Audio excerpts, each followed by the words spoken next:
To what extent do you find this true in your own writing, in terms of the self-consciousness of being a Negro and a writer, the polarity, if it exists?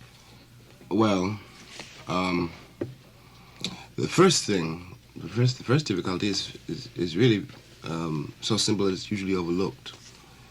To be a Negro in this country, and to be relatively conscious, is to be in a state of rage, almost all of the time, and in one's work.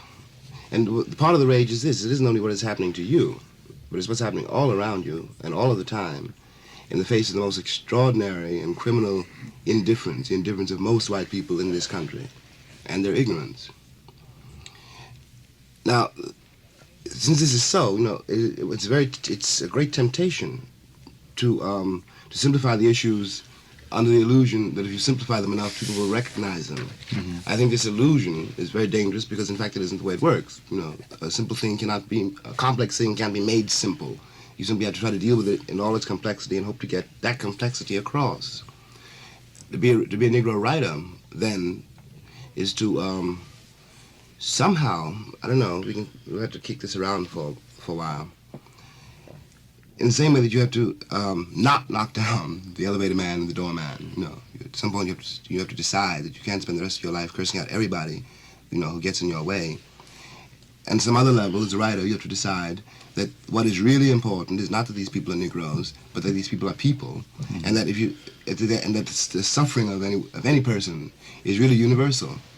And if you can ever reach this level, if you can create a person and make other people feel what this person feels, then it seems to me one has gone much further, obviously, not only artistically but socially, than the ordinary old-fashioned protest way. And I talked about Langston not being the first poet to find these responsibilities all but irreconcilable.